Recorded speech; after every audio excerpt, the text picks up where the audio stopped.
রাজধানীর ইঞ্জিনিয়ার্স ইনস্টিটিউশনে আওয়ামী লীগের ২০তম সম্মেলনের দ্বিতীয় দিনের অধিবেশন। বাইরেও কর্মী সমর্থকদের উপচে পড়া ভিড়।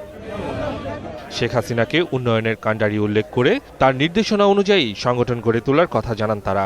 তার নির্দেশনা অনুযায়ী কাজ করে গেলেই আলটিমেটলি আমরা আমাদের সেই অভিষ্ট যে লক্ষ্য 2041 সালে উন্নত বাংলাদেশ, ইনশাআল্লাহ আমরা সেই জায়গায় অবশ্যই পৌঁছতে পারবো।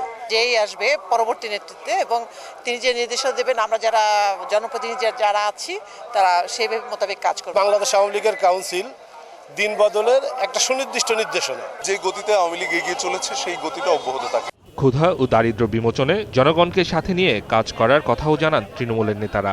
যেভাবে সিদ্ধান্ত আসবে আমরা সেভাবে অবশ্যই সিদ্ধান্ত বাস্তবায়ন করব। যাদের বসত বাড়ি নাই তাদের সেভাবে আমাদের কাজ করার জন্য নির্দেশ দিয়েছেন। ক্ষুধা দরিদ্রমুক্ত একটা বাংলাদেশ করতে পারি এবং অবশ্যই একটি ডিজিটাল বাংলাদেশ, শেখ হাসিনার ডিজিটাল বাংলাদেশ করতে পারি।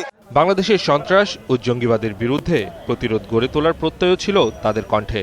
আমরা সুন্দর শৃঙ্খল এবং জঙ্গিমুক্ত একটা বাংলাদেশ দেখতে চাই। অবশ্যই সন্ত্রাস বা জঙ্গিবাদ দমনে যা কিছু জননেত্রী শেখ হাসিনার যে নির্দেশনা, ওই নির্দেশনা মোতাবেক কাজ শুরু করবে।